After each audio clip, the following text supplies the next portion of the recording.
বৃষ্টির অভাবে ইলিশের দেখা নেই, একরাশ হতাশা নিয়ে বাড়ি ফিরছে মৎস্যজীবীরা। সরাসরি দেখুন খবর বর্ধমান নিউজে।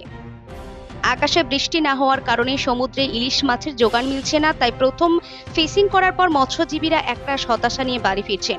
সেই সঙ্গে বহুল খরচ হওয়ার কারণে ক্ষতির মুখে পড়েছেন মৎস্যজীবীরা। কবে দেখা মিলবে সমুদ্রের সেই রূপালী শস্য, তাই নিয়ে চিন্তায় উদ্বিগ্ন সকল মৎস্যজীবীরা।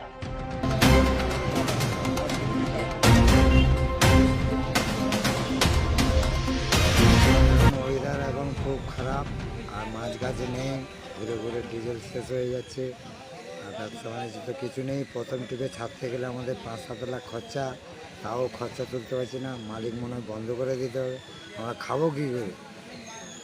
এছাড়া তো আমাদের আর কর্ম নেই। সরকার কিছু আচ্ছা ভালো ব্যবস্থা করুক, আমাদের যেন কর্মস্থান দিক। খোলা ঢেলা কাটা নারকেল, বৃষ্টি প্রচুর এলে ইলিশ মাছ দেখা যায়। এখন বৃষ্টি নেই, আকাশে 7-8 দিন ধরে ফিশিং করেছি। ফিশিং করার পরে কোনো মাছ টাছে নেই, এখনো সেরকম হাওয়া বাতায় জটকুবার নেই বলে ইলিশ মাছও আসেনি। সে আমরা 5 লাখ টাকা খরচা করি ট্রিপে, আমরা বঙ্গোপসাগর গেছি মাছ ধরতে। এখন আমরা সেই খবর পর মাছ আর পাইনি, আমাদের পুরো ট্রিপটাই লস। জটকুবারের বাইরে খেয়ে আমরা সাধারণ সীমিত করা মাছ নিয়ে ঘাটে ফিরেছি। আমরা কারণ একটাই, পর্যাপ্ত বর্ষা নেই, প্রচণ্ড গরম। সেরকম অবস্থাতেও তবু যেহেতু প্রথম সিজন, 2 মাস বন্ধ ছিল আমাদের ট্রলারগুলো, তো সমুদ্রে মানে একটা মাছ থাকে, প্রথম টিপেই গেলে একটা ভালো মাছ পাওয়া যায়, সেই আশা নিয়ে আমাদের প্রায় মাত্র 50% ট্রলার, প্রায় 2,500 থেকে 3,000 ট্রলার সমুদ্রে মাছ ধরতে গিয়েছিল।